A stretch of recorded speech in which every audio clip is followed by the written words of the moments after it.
guys, I'm really excited to give you guys this home workout series because it's still going to give us great gains and great results if we follow it. And it's going to be a little different than what we've done in the past in that normally we're relying on the weights, we're using our CrossFit programming, we're doing, all the chaotic randomized programming to get these results to place us under a great deal of intensity.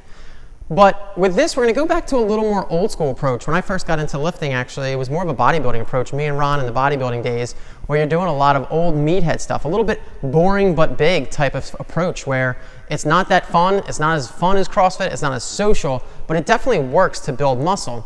And whether you realize it or not, when you're in this gym or those old school days when I was lifting more of the bodybuilding approach, we were relying on a concept called progressive overload. And that's why this home workout is still going to work for you, because we are still going to be relying on that principle, but it's just going to be in new ways. So it may not look the same as when you're in the gym. It may not be as fun as the variety we can add when we're in the gym or with our homies, but we can still get that same result. We can still apply these principles in our home calisthenic workouts, and it will work if you follow the program.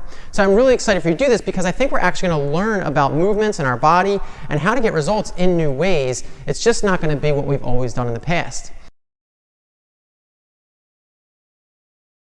Really all progressive overload is adding new stimulus each time you go back to train that is greater than the prior training session, so that you force growth, so the body is required to grow. If we came in here and benched 100 pounds every single time we came in here for 10 reps, we would put some muscle on and then we would plateau and would not get any more gains. We would not get any stronger. Same thing, if we go home and we do 10 push-ups, we would build a little muscle as we do that, but once we just continue to stay at 10 push-ups, we're no longer going to progress and build more muscle because we're no longer adding new stimulus that the body has not already adapted to.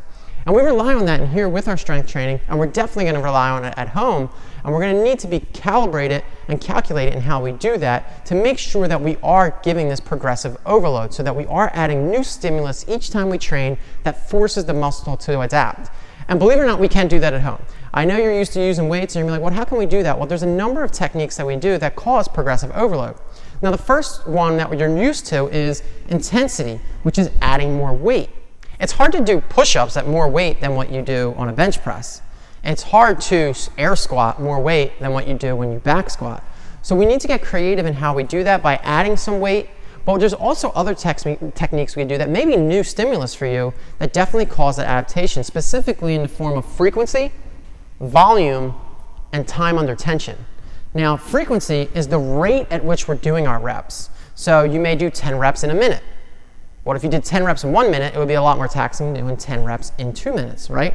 So the rate that we're doing these movements will add more stimulus, and with body weight stuff, we can add a high intensity to this rate. The next thing is volume. We're going to have to do more reps at home with body weight stuff than we would if you had a lot of weight on your bench press or on your back squat. So we can increase the overall volume we do in our day by repetitions, even though the weight is less, and it's still going to cause that progressive overload that's going to force adaptation in our muscle. And then finally, there is time under tension. So if you have a bar in your back for a minute and you're back squatting, that's a great deal of time on your core, your quads, your hips, your back, everything. So we're going to be able to do that with the movements we do, some isometric work, some negatives, things that we do in our time that causes time under tension or a little tempo to our work and to our reps that adds more time under tension so we can still get that progressive overload even though there's not a ton of weight. Now, all of these concepts are the same things we rely on in the gym, but we're just going to do it in new ways, and we're going to allow you to adapt it in ways that fits where you are right now.